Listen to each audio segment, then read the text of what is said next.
player. Uh, and we have all these things with the possibility of a huge explosion, singularity of advancement of knowledge, and somehow we haven't got our act together about this, which is sad.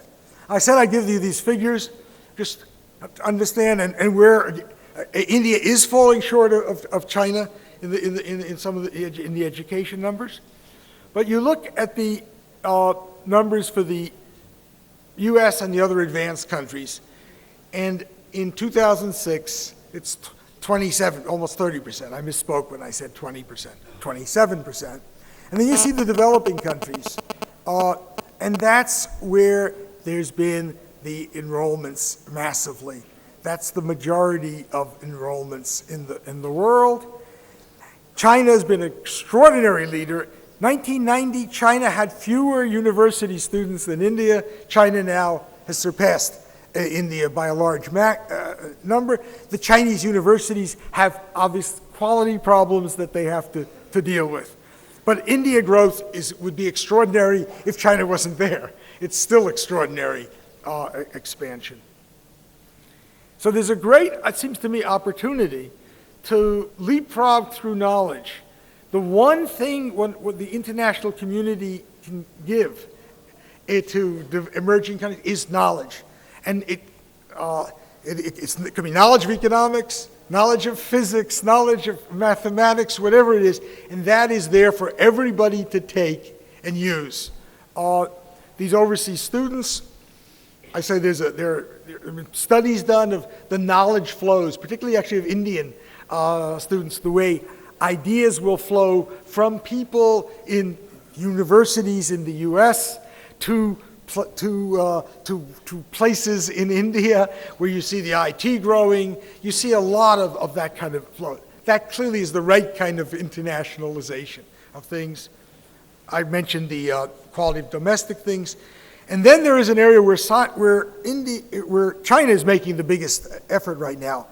It's to create centers of world excellence to attract leading researchers. And that's something I think India should think deeply about, competing in that area. And then once one is in this business where you're putting a lot of resources into knowledge creation and research, the area you specialize is very important. Britain is the United Kingdom, small United Kingdom in a sense, is the leading country in ecology research in the world. That's because they've sort of focused the resources on that. And so that seems to me to be extremely important. The last comment I want to make is about this unique problem of emerging economies. And it's a division between the informal and the modern sectors, which is referred to by several people earlier.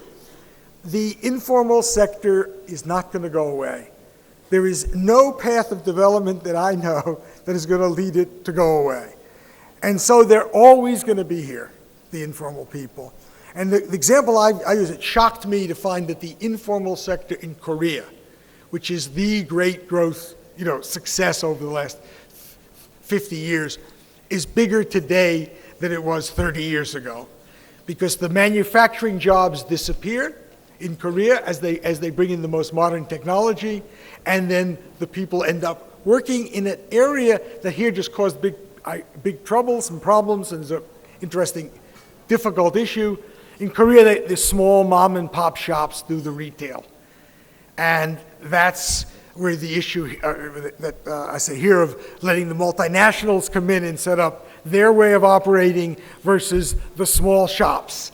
And it's a very complicated issue there. The multinationals are going to be much more efficient, but the small shops are giving jobs to people. And then finally, the other side of this is making sure the educated young. So I think there are some useful things that the emerging economies have done to help the people in the informal sector. There's a remarkable thing where the Brazilians raise their minimum wages, and it spreads to people in the informal sector. China is experimenting with trying to free up their unions and labor contracts to try to help people. We have cell phones, we have transportation and infrastructure. I think modern technology can indeed, without bringing the informal sector workers into the formal sector jobs, it's just not going to happen, but can bring them into the modern world and enable governments to provide them with modern benefits. Thank you.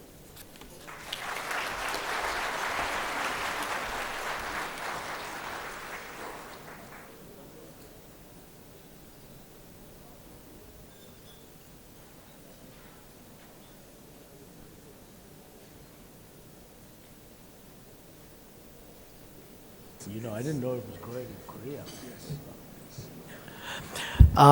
Thank you, Professor Freeman. Now, I know that we are running a little late, but what we've arranged is, in order to give the audience a chance to ask questions, we are canceling or indefinitely postponing high tea. I know there's another session that we have to accommodate, or rather, we have to vacate the dais for it. And that begins at, the exact time is, at 11:45. So we have about 12 minutes, and I think 3 or 4 questions. And then those of you that really want tea can sort of go outside and get tea. So may I ask for questions addressed to either speaker? But we will in fact close exactly at 11:45.